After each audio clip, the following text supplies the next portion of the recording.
This is either late or really early for some people, but I figured what better time than now to go ahead and make this video. I think for anybody who's out there watching, especially for people who I've interacted with online, first, thank you for watching and thank you for following along.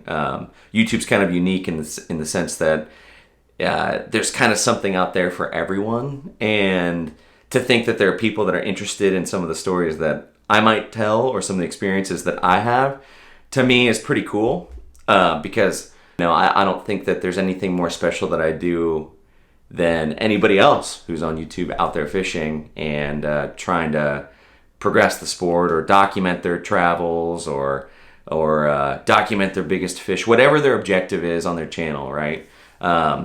I don't think I'm any more special, but the fact that I have people who have wanted to kind of join along is absolutely awesome. And it's awesome that there's a platform out there that gives us a voice like that. And especially for a community like the fishing community, where I will argue some of the most passionate people I think I've ever met come from sports like fishing, hunting. I'd even argue, right, surfing, any type of fight. I mean, whatever hobby that you're into, you're going to find those passionate people. But I've just found a different group of people within this sport that just gets me jazzed. Like, I really enjoy it. And I really enjoy the stoke that everybody else has too, to get out there and go fish. You can make a friend with anybody out on the water. Somebody who you might think twice about even looking at. You might be seeing out there with a line in the water and can easily strike up a conversation. And before you know it, you're swapping stories and tips and tricks, and you're best friends. So, it's a cool community, and I think that's what's made me gravitate more towards committing to actually make videos, because, I don't have a lot of time, just like I'm sure a lot of you guys do.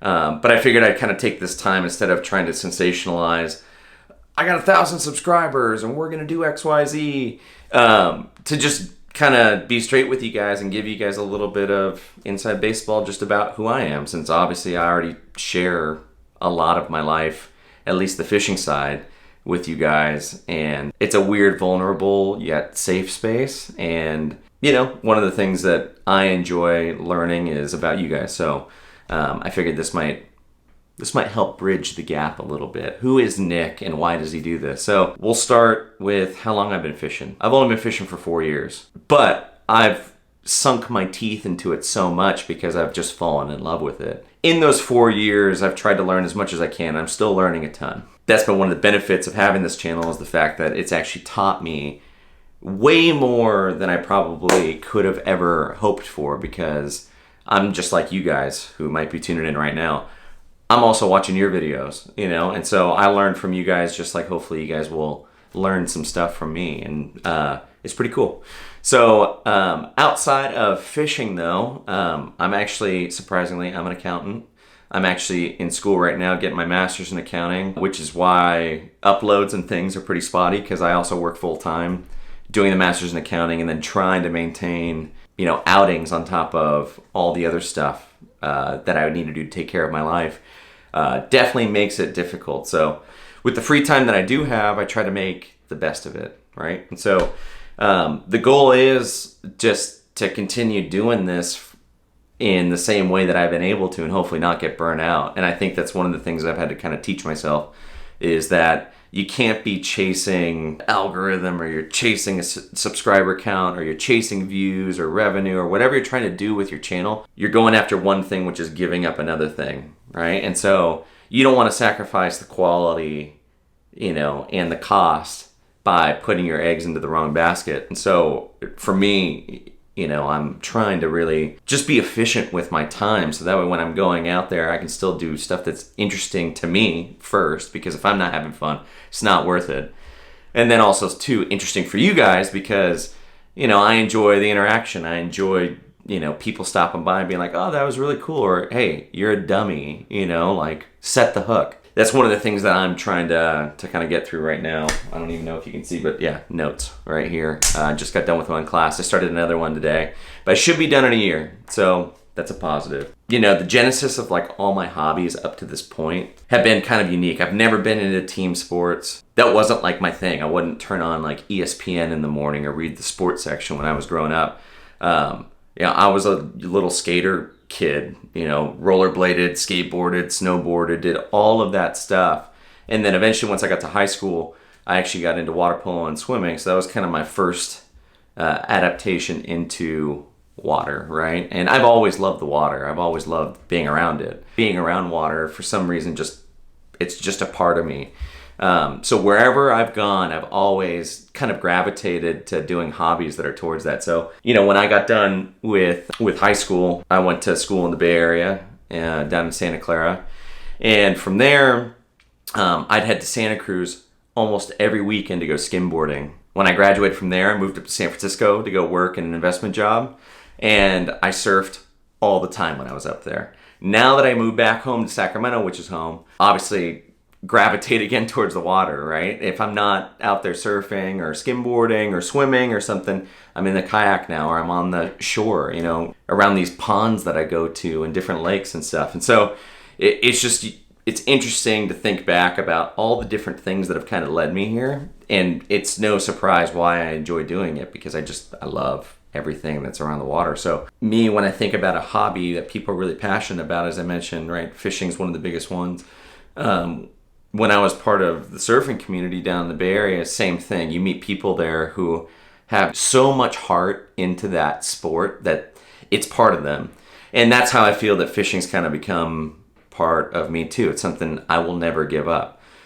Who knows if the YouTube thing will ever fleet away or not, but I'm going to continue doing it until I can't do it anymore, I guess, is kind of the ultimate goal. So I figured to celebrate this milestone, because it is a milestone, and I'm actually really pumped about it. And thank you guys so much too for watching and subscribing and just engaging with me, because I enjoy talking with all of you guys. And I hope I get to, one of my goals for the channel is to hopefully collaborate a little bit more and actually get out of my comfort zone to go meet with other people to go fish. And there's some really good people around the area, some really great fishermen too, that I know that I could definitely learn some stuff from, but also too just to interact and have fun, because that's what this is all about. Forget the tangent I was going on there. Oh, but to celebrate, the milestone, of course, we're going to be doing a little giveaway, a little appreciation giveaway, but I figured the way that we're going to do this is, through the life of this channel, I've had a number of catches that still kind of stick out in my mind for some reason as memorable catches. It might not have been a huge fish, but for some reason, there's just something that takes me back to that. So all of these baits that I'm going to show you are tied back to some of my favorite catches, which I'm going to go ahead and roll. So the first bait, which if you guys have been following the channel for a while, is probably my favorite one to throw, because it's one of the first lures that I ever caught a fish on, is your classic spinnerbait. A white spinnerbait, 1/2 ounce. This thing murders fish. When that bites on, it's awesome. Obviously, fishing a worm is kind of like a staple in obviously bass fishing. But the Wacky Rig holds a very special place in my heart, because I've caught so many fish on this simple, weightless little rig, and it's just straight up fun to fish with them. So you're going to go ahead and get a package of these hooks as well if you win the giveaway. Additionally, right, sticking to the whole worm theme to keep it simple, I love Texas rigging, a lot of soft plastics, weightless or with weights. Typically, like the sweet spot weight that I like to throw is around a 3/16 ounce bullet weight. So I got a bag of these and some 3/0 wide gap hooks to go ahead and pair up in here. And then one of my all-time favorite baits to throw on, probably just because the bite actually, to me, is one of the most fun, is your standard jig, all right? And this has a really cool color. This is called Global Warming. This is another 1/2 ounce football head jig.